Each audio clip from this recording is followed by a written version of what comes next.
The notorious My Curse riff that we all wish we could play correctly.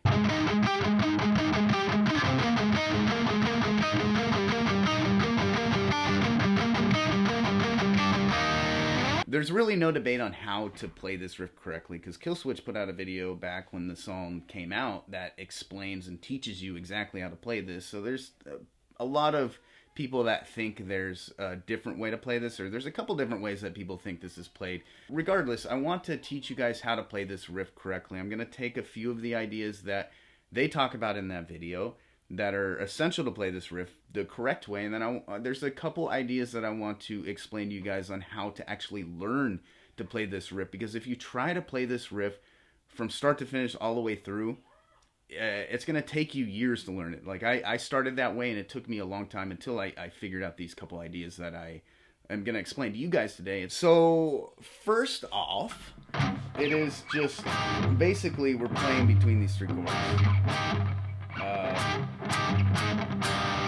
And it's arpeggiated, so which that just means you're playing single notes of the chords. The arpeggio style riff looks like this, just so you guys can have a visual of it.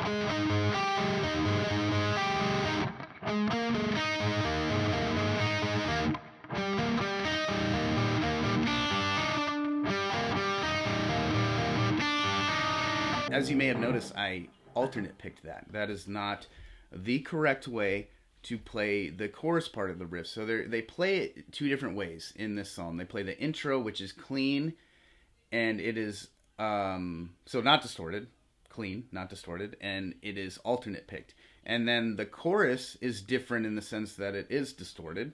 It is the main riff of the song. It's distorted. The D string is palm muted, and then it is all downpicked. And that is an essential concept, and that's what Adam D kind of mentions in the video that they put out, is that it is very essential that you downpick this riff in order to get the correct sound. It kind of has like a bouncy sound to it. And the downpicking is the way that you can get that sound. So on top of that, with the down picking, you want to make sure that your hand is very, very loose. Basically, when I do this, I'm just like kind of letting my pick drop and then just bounce off the strings. So I have like kind of a down angle to where it's just like bouncing off the strings. Kind of think of it as like the strings are trampolines and you're just jumping on a trampoline. So there's really two key ideas that you need to practice before you can play this song all the way through, and I do recommend that you do exactly what I say here, because if you don't, like I said, it's going to take you forever to learn it if you ever even get it to where you can play it correctly. So the first idea is the chord transitions.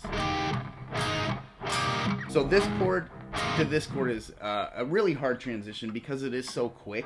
You have to get there very fast so that you can hit the note on that D string and continue with that arpeggio. What you need to do is practice this chord transition like 500 times before you try to play the riff all the way through.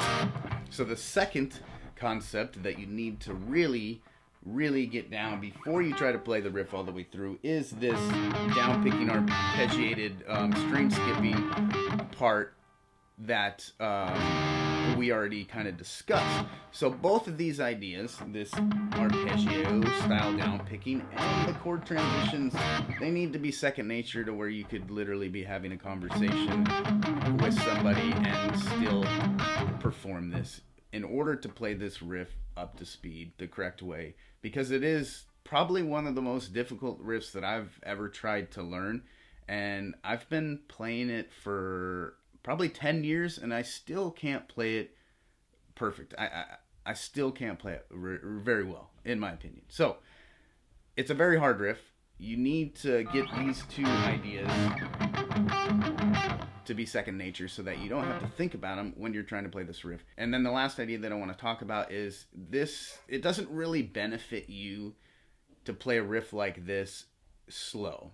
So it's completely different playing it fast than playing it slow. So as soon as you possibly can, try to play it up to speed. Don't linger on a slow tempo trying to get it perfect before you get it up to speed, because it's going to be a different feel and you're just going to have to relearn it at a different tempo. So as soon as you can get it up to speed, do that. And that's why it's so essential that you practice these two ideas that I talked about, the string skipping arpeggios and the chord transitions, to where those are instantaneous before you try to play this riff all the way through. I wouldn't even try to play the riff all the way through personally. Before you do that, if you spend 5 to 10 minutes on both of those ideas every day for a couple weeks, then you should probably be pretty damn close to being to where you need to be, to where you can start to play the riff all the way through. I'm sure I'm missing stuff here. I'm sure there's a lot more that I could explain to you guys to make this riff easier, but those are the main concepts, and I don't want to make this video too complicated. I don't want to give you too much to work on, because then you're not going to do anything. And I know that you guys can play this riff. I know that if you do the things that I mentioned in this video, that you guys will be able to play this riff within a month. It took me years, but it would take you probably a month if you do the stuff that I'm explaining to you guys in this video, and I know you can do it. So good luck with that. Thank you for watching this video.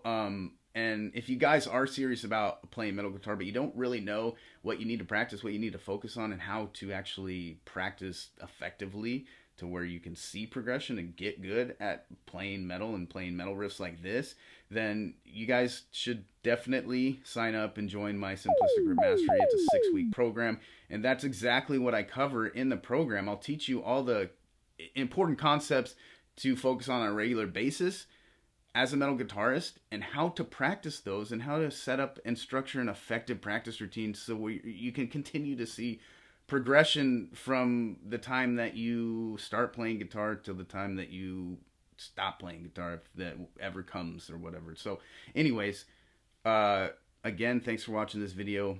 Good luck with this riff. If you guys are serious, click that link.